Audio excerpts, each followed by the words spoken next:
Hey everyone, welcome back to Bear It In Mind. If you're studying A-level psychology, you've probably got your head around experiments and questionnaires by now. But here's the thing, collecting data is only half the story. The other half is being able to look at that data and actually understand what it's telling you. In this video, we're looking at distributions, what the shape of your data actually means. We're covering the normal distribution, positive skew, negative skew, and how to spot which is which.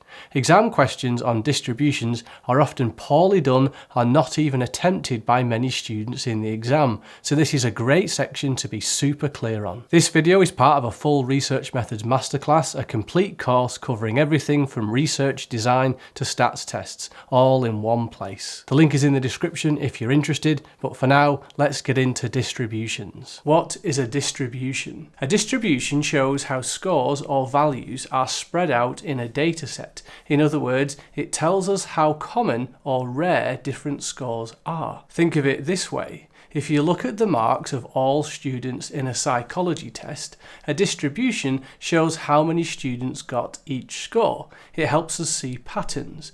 Are most students around the average? Are there lots of very high or very low scores? Every set of psychological data has one. Some distributions are smooth and symmetrical, some lean dramatically to one side, and each shape tells a different story. By the end of this video, you'll be able to recognize different types of distributions, describe them, interpret them, identify skew using mean and median, and understand how skewed data can be corrected. There are three types of distributions you need to know. Let's start with a normal distribution. A normal distribution is symmetrical and bell-shaped. This means that most scores cluster around the middle, where the mean, the median, and the mode are all similar.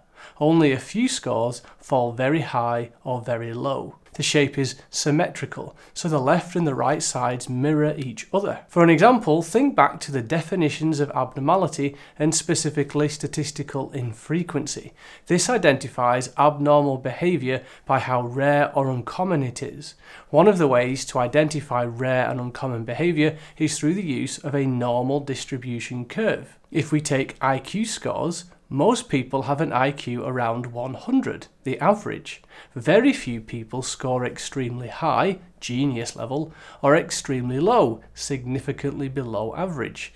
If you have an IQ of below 70 or above 130, that is 2 standard deviations away from the mean, making it uncommon. This is exactly what psychologists mean when they talk about statistical infrequency. Unusual scores are rare and fall at the extremes of the bell curve. Notice the key features of a normal distribution. The mean, the median, and the mode are all similar. It's symmetrical and it looks like a bell shape. Next, we come to a positively skewed distribution, which looks like this. Notice the peak on the left, the long tail on the right. A positive skew happens when most scores are low and a few unusually high scores pull the tail to the right. For example, imagine a very challenging A-level psychology paper. Here's the students' scores. Most students score lower marks because the exam is tough, but a few high-achieving students score exceptionally well, pulling the average up. These few top performers create a positive skew, where the mean is higher than the median. So the key features of a positively skewed distribution are that the mean is greater than the median, the tail points to the right, and most scores are low. Positive skew shows that rare high scores can significantly affect the average. Finally is the negatively skewed distribution, which looks like this. The peak is on the right and the long tail is on the left. This happens when most scores are high and a few unusually low scores pull the tail leftwards. For example, this time imagine a relatively easy A-level psychology paper. Most students score high marks, 85 or higher, but a few low scores pull the mean down, creating a negative skew. These low scores create a negative skew where the mean is lower than the median. So the key features of a negatively skewed distribution are that the mean is less than the median. The tail points to the left. Most scores are high. Here's a fun way to remember what positive and negative skew look like. First, think slides and hills. Going down slides? Well, that's a positive skew. The tail stretches to the right. Walking up hills? That's a negative skew. The tail stretches to the left. Now another silly one, toes on your feet. Imagine your big toe is the mode. If there is a long tail on the left, that is a negative skew. If there is a long tail to the right, that is a positive skew.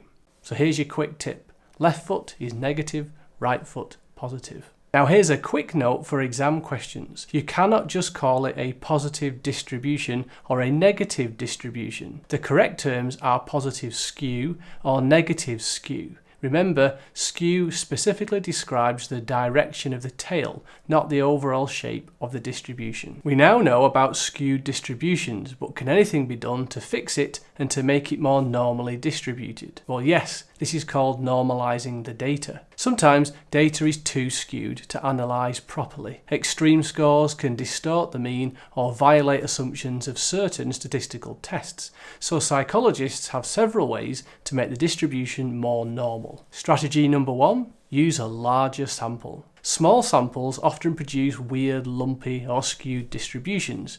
For example, if only 10 students sit a mock exam, one extremely high or low score can make the data look skewed. Increasing the number of students naturally smooths the distribution. Strategy 2 is to improve the measurement method. Sometimes skew happens because the test wasn't well designed. For example, if the exam was too easy, most students get high scores, and that leads to a negative skew. If the exam was too hard, most students score low, and that leads to a positive skew. So the solution? Adjust the difficulty to produce a more balanced distribution. For more videos like this, check out the Research Methods Masterclass that also includes exam question walkthroughs and interactive testing, so you can check your understanding. The link is in the description if you're interested. I hope you enjoyed this video, and we'll see you in the next one.